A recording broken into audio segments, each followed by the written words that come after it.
Good afternoon. I appreciate the opportunity to talk about GAO's High Risk List program. I also appreciate the participation by all the members this afternoon. The Senate Committee on Homeland Security and Governmental Affairs and the House Oversight and Government Reform Committee have been supporters of the High Risk program from the beginning, and their attention to all of these issues has been instrumental to the progress that has been achieved. I'd first like to highlight the two areas coming off the list. One of the questions I get most frequently, does anything ever come off the list? And the answer is yes, not that many.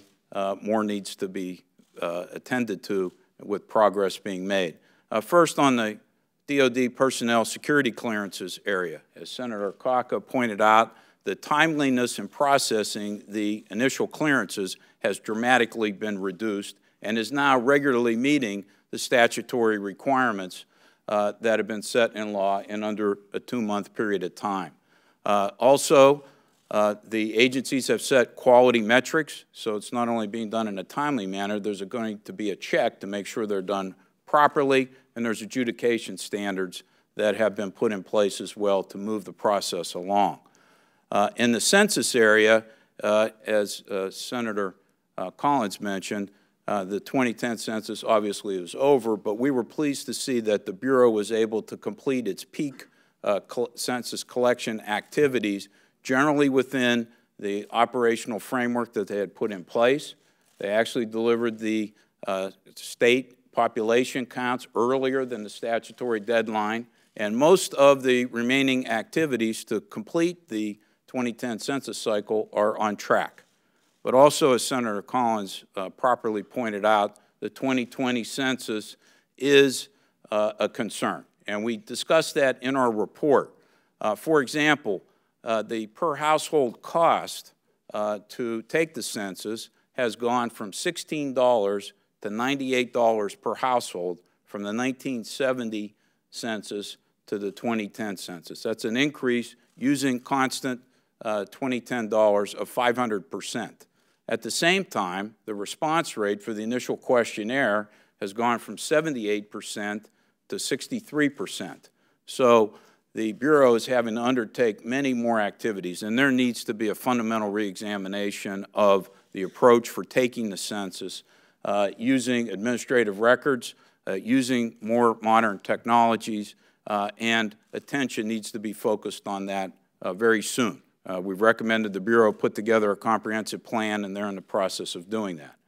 Now, the two areas I'd like to underscore, the common denominators of how these areas come off the list is through strong congressional oversight. Both the DoD personnel security clearance area and the 2010 census have had more than a dozen congressional hearings since we put those items on the high-risk list.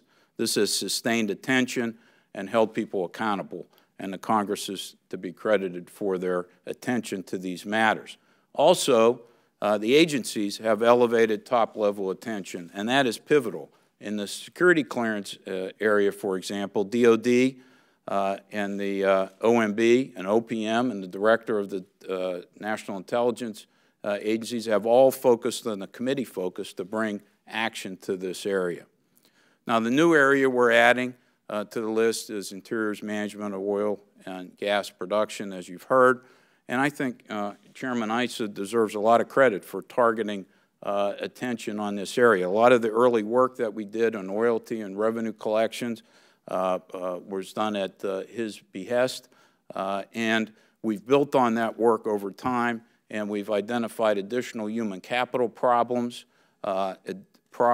in not having enough skilled technical people to be able to carry out their activities and training and retraining people.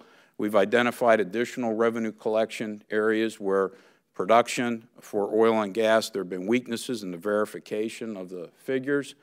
And also, we've identified some weaknesses in the consistency in which environmental assessments are reviewed in the process. So we have identified a broader range of concerns and thus are putting it on the list at this particular time. There is a lot of progress and benefits to be reaped through continued attention to the 30 items that are on the list. You've heard mentioned this morning a couple of times of improper payments in Medicare and Medicaid, the figures that Senator Lieberman cited and Senator Collins reemphasized don't even account for the fact that in Medicare there's not yet an improper payment estimate for the prescription drug component of the program. So, and there are other activities that need to be taken place. So we try to be as specific as possible in our report about what actions are needed, and we're committed to keep this a high priority for GAO and working with the administration and the Congress to bring about additional benefits, both in billions of dollars that could be saved and improved performance and accountability of the federal government. Through concerted effort of all parties, the American people will be the beneficiary in the end. So thank you very much.